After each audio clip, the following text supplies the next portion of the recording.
process, as I promised. Like I said yesterday, we talked about the actual physical meeting of the subcommittee, got some feedback on that. It was very good to improve it for next time. Is there any comments that would improve the subcommittee reports to the main commission for future meetings? Commissioner Rye, I'll start with you if you'd like.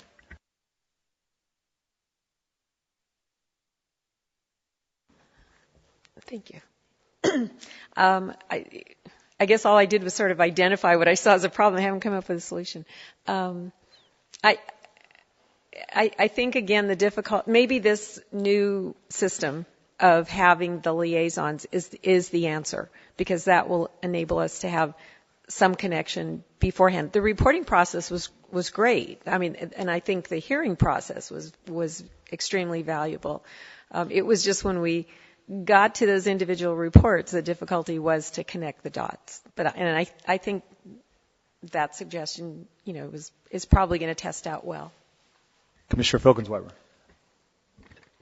Again, this is an entirely new process for us, so I really appreciate this opportunity for us to discuss greater efficiency among the advisory committees. One suggestion that I might have is that whomever is designated to provide the advisory committee reports to the full commission, keep in mind that what I would caution against, and for the efficiency of calendaring and scheduling, is that we certainly don't need to be rehashed or have a full subcommittee meeting in our full commission meeting. And I think that got away from us a little bit before, and I would just like to keep that in mind, that I think the bullet points and maybe I really appreciate Commissioner Antai's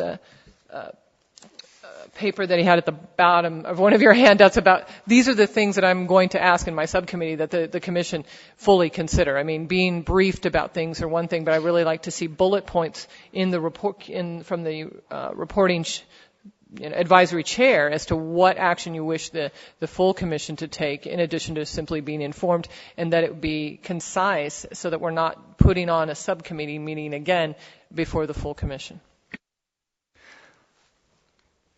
Yeah, I agree. I think the process went remarkably well for the first time. I'll definitely be commended on that. I think also, just to reiterate, the purpose of the subcommittee was, our advisory committee, is to get work done and brainstorm. And it did seem that during the open session we did a lot of brainstorming. There was some great brainstorming, great comments, great ideas. For example, on communications, where I sat in, the Broad Commission had some great ideas on things that the committee should consider, but those items weren't sent to Mr. Wilcox or the subcommittee ahead of time. So I would just urge the Commission to, if you have thoughts about how a certain subcommittee should take something up or how they can do something